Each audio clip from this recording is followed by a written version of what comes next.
প্ৰিয় অসমবাসী ৰাইজ, সজাগতা বৃদ্ধি কৰাৰ লক্ষ্য চেনেললৈ স্বাগতম।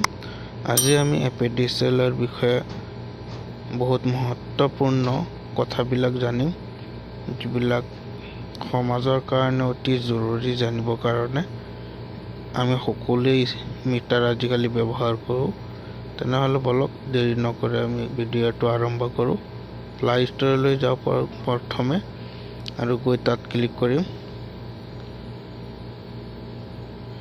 ক্লিক কৰাৰ পিছত ইয়াতে আমি চাৰ্চ কৰিম। অসমীয়া আছে, ইংলিছ কৰি লওঁ। MyVIJULE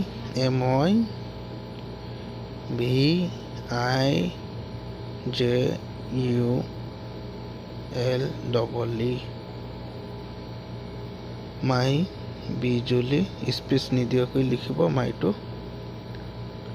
মাজত গেপ নোহোৱাকৈ লিখিব দেই। লিখাৰ পিছত চাওক আহি গ'ল মাই বিজুলী APDCL। এতিয়া বলক আমি গৈ এপ্লিকেশ্যনটো অন কৰিম। এপ্লিকেশ্যনটো ক্লিক কৰিলোঁ। খোলাৰ লগে লগে চাওক ইয়াত আমাৰ লগ ইন কৰিব কৈ আছে। আমাৰ যি মোবাইল নম্বৰ আছে এই মোবাইল নম্বৰ দিম। ইয়াত ক্লিক লগ ইন কৰিলোঁ। OTP আহিল, আমি ভেৰিফাই কৰাৰ লগে লগে চাওক ইয়াত আহিছে এডিট নিউ কনজিউমাৰ। আগতীয়াকৈ যিবিলাক ৰেজিষ্টাৰ হৈ আছে সেইবিলাক নম্বৰ আহিছে এইটো নম্বৰত। তেনেহ'লে আমি নিউ কনজিউমাৰ কেনেকৈ এড কৰিম সেইটো চাম বাৰু। চাওক এডিট নিউত ক্লিক কৰাৰ লগে লগে তেনেকুৱা কনজিউমাৰ নম্বৰ এণ্টাৰ কৰিব অপশ্যন আহিব ৰেজিষ্টাৰ কৰিবৰ কাৰণে। কনজিউমাৰ টু ৰেজিষ্টাৰ ওপৰত লিখা আছে। এতিয়া আমি ইয়াত কনজিউমাৰ নম্বৰটো সম্পূৰ্ণখিনি দি দিম। দিয়াৰ পিছত আমি চাৰ্জ কৰিম। চাৰ্জত ক্লিক কৰিম। চাওক মোবাইল নম্বৰ কৈ আছে আগতে অলৰেডি নম্বৰটো ৰেজিষ্টাৰ হৈ আছে। এতিয়া যদি আমি নতুনকৈ আপডেট দিব বিচাৰোঁ তেনেহ'লে তলত আমি আপডেটত ক্লিক কৰিম। আপডেটত ক্লিক কৰি ইয়াত নতুন নম্বৰ ৰেজিষ্টাৰ কৰিব অপশ্যন আহি গ'ল। চাওক ওপৰত কনজিউমাৰ নম্বৰ থাকিব, তলত আমি মোবাইল নম্বৰটো এণ্টাৰ কৰিম। নিজৰ মোবাইল নম্বৰটো দিলে বেছি ভাল। OTP লাগিব যিহেতু ওচৰত দিয়াটো বেছি ভাল। এতিয়া আমি এণ্টাৰ কৰাৰ পিছত আমি চেণ্ড OTPত ক্লিক কৰিম। সকলোৱে মোৰ চেনেলটো ছাবস্ক্ৰাইব কৰিব, লাইক কৰিব, শ্বেয়াৰ কৰিব, কমেণ্ট কৰিব আৰু কিবা ভুল ত্ৰুটি হ'লে কমেণ্ট যোগে জনাব, আমি সংশোধনী কৰি ল'ম। নিশ্চয় আপোনালোকৰ কমেণ্ট আমাৰ কাৰণে বহুত মহত্বপূৰ্ণ। এতিয়া চেণ্ড OTPত ক্লিক কৰিলোঁ। চাওক OTP আহিব, যিবিলাক নতুন মানুহে কৰিব আপোনালোকে ৰেজিষ্টাৰ। তাৰপিছত ভেৰিফাইত ক্লিক কৰিব লাগিব আৰু আপোনালোকৰ তেনেকুৱা অপশ্যন আহি যাব সন্মুখত। এতিয়া আমাৰ কনজিউমাৰটো ক্লিক কৰিলোঁ। চাওক ইয়াত সকলোখিনি আছে। ওপৰত চাওক নটিফিকেশ্যন বেল আইকনটো যিটো আছে তাত ক্লিক কৰিম। কিবা নটিফিকেশ্যন আহি আছে আমাৰ ইয়াত, নটিফিকেশ্যনটো চাব পাৰিম। মিটাৰত কিবা প্ৰব্লেম থাকিলে ইয়াত আহি যাব SMS। নটিফিকেশ্যনত ক্লিক কৰিলোঁ। চাওক কি হয়।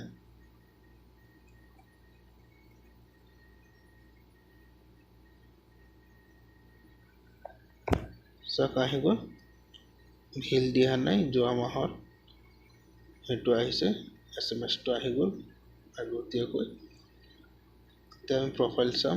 থ্ৰী ডটত ক্লিক কৰিলোঁ। চাওক এইটো নামত মিটাৰ আছে।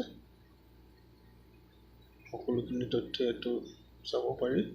আপডেট প্ৰফাইল এইটো চাম। আপডেট প্ৰফাইল চাওক, প্ৰফাইলত কি কি আছে, সকলোখিনি ঠিক ঠাক আছে চাই লওঁ এবাৰ। আপডেট প্ৰফাইল চাওক, কনজিউমাৰ নম্বৰ, মোবাইল নম্বৰ চব ঠিকেই আছে। নহয় যদি কিবা ভুলকৈ আছে তেনেহ'লে আপডেট কৰি ল'ব পাৰে। তলত অপশ্যন আছে চাওক আপডেট, ইয়াতো অপশ্যন দি দিছে। এতিয়া আমি বলক চাওঁ বিলনো কিমান বাকী আছে। মেছেজটো আহিলে বিল বাকী আছে বুলি, এতিয়া সঁচাকৈ ইমান আছে কি নাই এইটো চাওক। বিল পে'মেণ্টত আমি ক্লিক কৰিম। চাওক তলত আছে, চাওক ৰঙা চিনটো আহিছে যে ইয়াত আছে বিল পে'মেণ্ট। ইয়াতে আমি ক্লিক কৰিম। ক্লিক কৰাৰ লগে লগে চাওক কিমান বিল বাকী আছে এইটো মাহত। এতিয়া দিবলৈ কৈ আছে টকাটো আমি মেক পে'মেণ্টত ক্লিক কৰি দিব পাৰিম পে'মেণ্টটো। আমি ৰিচিভো ইয়াৰ পৰাই ডাউনলোড কৰিব পাৰিম। সেই ডাউনলোড কেনেকুৱা কৰিম, ৰিচিভ কেনেকুৱা পাম, সকলো তথ্য দেখুৱাম আপোনালোকক। সম্পূৰ্ণ ভিডিঅ' চাই থাকক। চ' তাত বহুত অপশ্যন আছে। আমি টকাখিনি দিবৰ কাৰণে এতিয়া গেট ৰিচিভত ক্লিক কৰিম। আমি টকাটো জমা কৰিলোঁ, জমা হৈছে নে নাই সেইখিনি তথ্য চাবৰ কাৰণে। চাওক ইয়াত আছে ইমান তাৰিখত ইমান টকা জমা কৰিলোঁ, অনলাইনত লিখা আছে অনলাইন। তলৰটো কেছত দিছে, সেইকাৰণে কেছ লিখা আছে। ভিউ বিল ক্লিক কৰি চাম কোনটো মাহত কিমান বিল আহিছে। আমাৰ সম্পূৰ্ণ তথ্য থাকিব ইয়াত প্ৰত্যেক মাহৰে। চাওক ক্লিক কৰাৰ পিছত সকলোখিনি আহি গ'ল, কোনটো মাহত কিমান বিল আহিছিলে আমাৰ। আৰু এতিয়া আমি ডাউনলোড বিলত ক্লিক কৰি এটা বিল ডাউনলোড কৰি দেখুৱাম আপোনালোকক। মই নিজেও চাম বিলটো। ডাউনলোড বিলত ক্লিক কৰিম।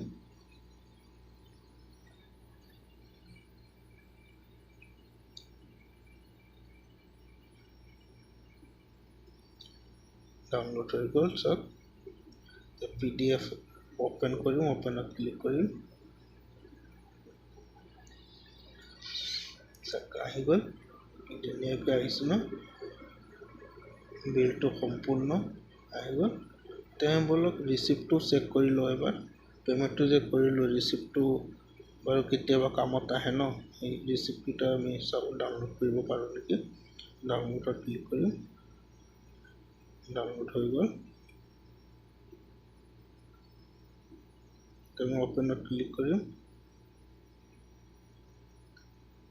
চাওক ৰিচিপ্টটো আহি গ'ল। থেংক ইউ, ধন্যবাদ। সকলোৱে মোৰ চেনেলটো ছাবস্ক্ৰাইব কৰিব দে, আৰু ভাল ভাল ভিডিঅ' পাবৰ কাৰণে সকলোকে অশেষ